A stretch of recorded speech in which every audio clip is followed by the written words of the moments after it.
Makin dicurigai kesahihan hadis. Karena apa?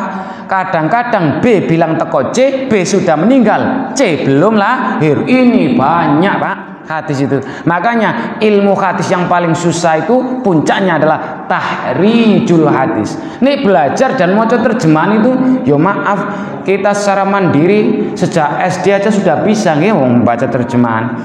Tapi kita harus belajar ilmu tahrijul hadis. Loh niki saya salutnya dengan Buya itu apa? Dijelaskan hadis ini, karena pada akhirnya hadis ini memang dilemahkan.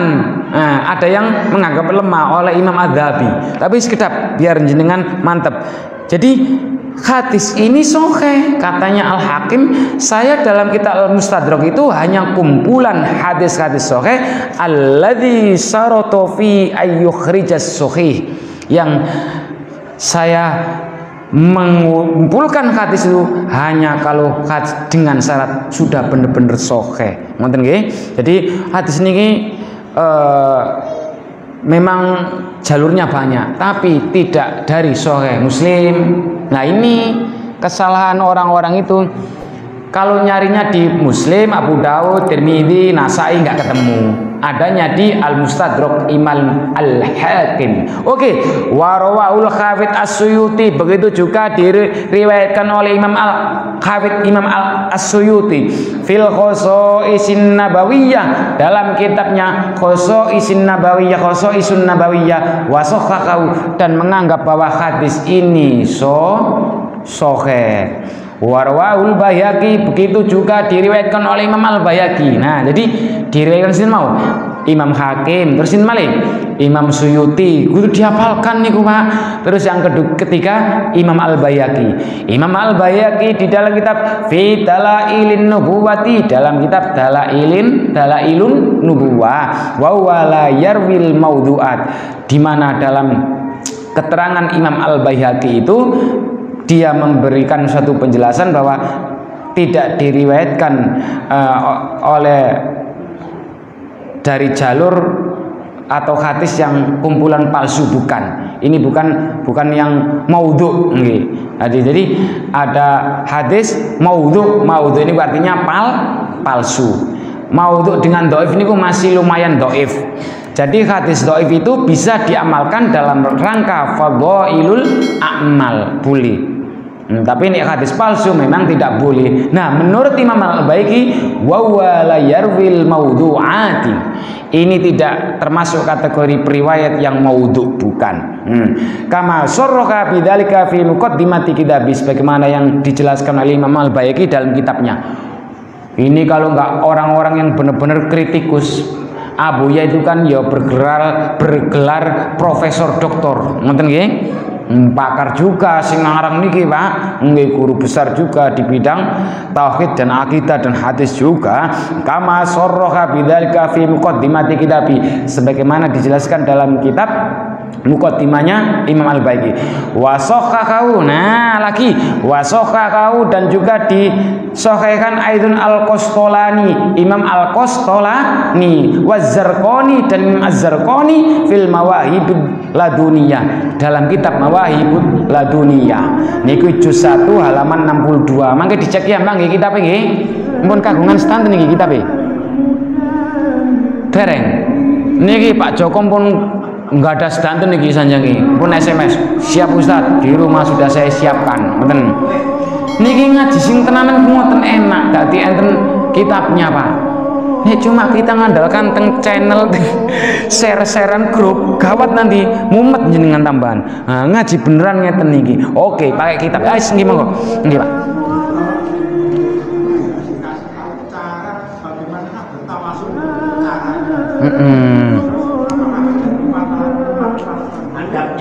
Nggih.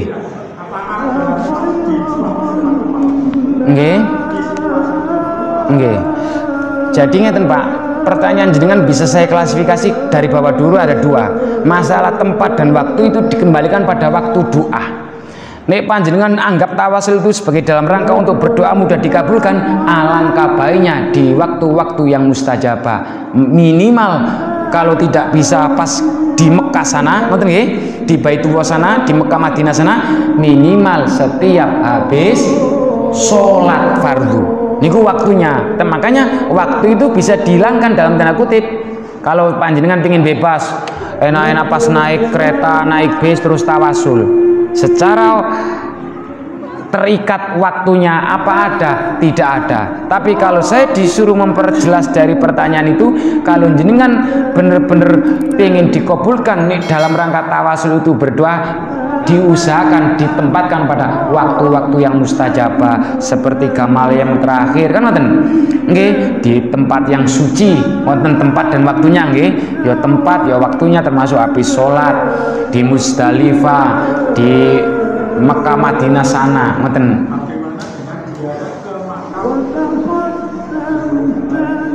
Nggih, mangke dereng kula kan dereng jawab sing terus tata carane ngoten nggih. Nah, tata cara niku ngeten Bu.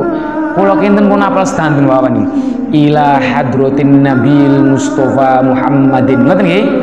Dadi ila hadratin niki bukan ngeten Pak. Orang yang kita muliakan, yang kita hormati.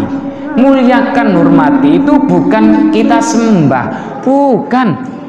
Ila hadratin Nabil Mustafa. Ngoten pakai ila hadratin, mboten Muhammad Al-Fatihah, betul nggak? Tapi ila hadratin Nabil Mustafa Muhammadin sallallahu alaihi wasallam. Terus nama lagi wa azwajihi, istrinya, wa auladihi, putra-putranya, wa dzurriyyati, keturunan-keturunannya, wa ila jami'i aqwamil anbiya'i wal mursalin, semua anbiya wal auliya'i was syuhada'i was sholihin, para wali, syuhada dan sholihin.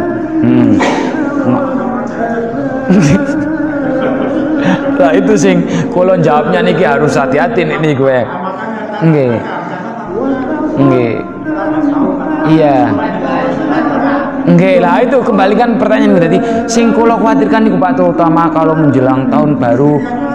Nggih, yang tahun baru Islam terus pakai keris barang ngoten niku kula nggih dalam konteks tertentu ya tetap harus dianulir nggih, membawa keris terus dibawa ke laut terus ngene. Nah, itu yang tidak ada dalam kita juga sebenarnya. Jadi yang diperbolehkan kula mboten penak lho nek langsung tes ngoten sanjange Pak Teguh nggih. Sanjange Pak Teguh kan memang bener.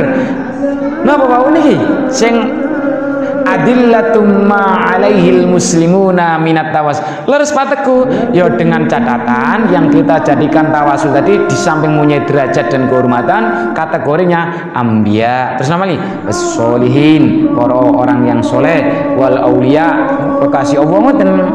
Lanjutkan kita masuk kekasih Allah, napa kekasih murid, wali murid, wali kekasih murid, wali murid ngoten niku nggih. Napa mau sing mau Pak? Sing ditanya mau lali. Sing terakhir mau lho. Niku nggih.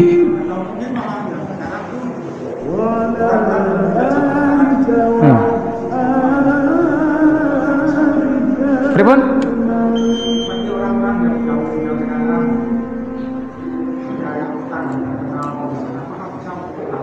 Enggak, jadi dikembalikan lagi Pak. Kriterianya orang yang kita jadikan tawasul itu wa fadlahu, mempunyai kelebihan. Nah, wa qudrahu. Wa qadrun niku mempunyai pangkat. Ngoten nggih? Niku lho. Terus pundi wau? Wa hurmatun, mempunyai kemuliaan.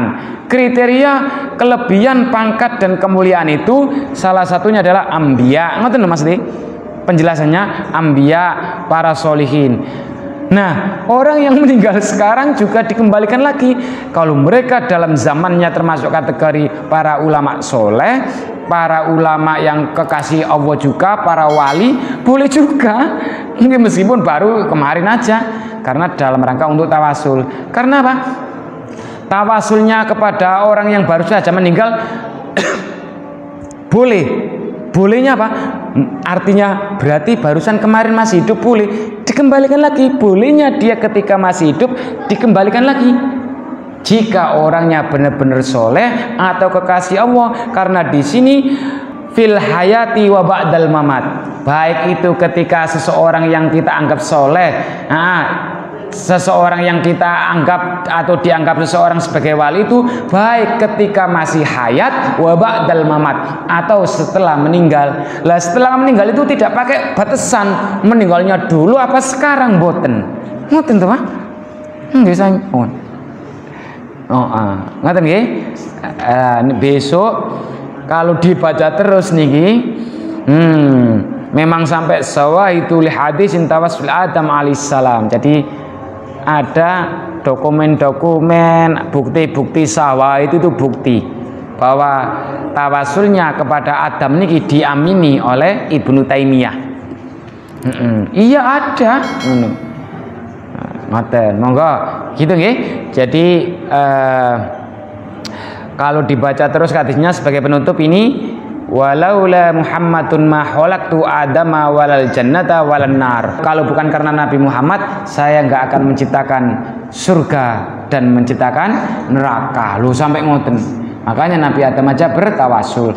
Sehingga wajar jika kita sebagai anak keturunan Adam, ya wajarlah kalau kita bertawasul kepada Rasulullah. Wong Nabi Adam aja kakek kita, nenek moyang kita aja bertawasul kepada baginda Rasulullah Muhammad sallallahu alaihi wasallam. Pun nggih, mboten wonten pertanyaan malih. Kalau tidak wonten nggih kami kira cukup. Mudah-mudahan sedikit ini ada manfaatnya, kurang lebihnya mohon maaf. Wallahul muwaffiq wallahul musta'an wa ilaihi tuklan wal afu minkum. Assalamualaikum warahmatullahi wabarakatuh.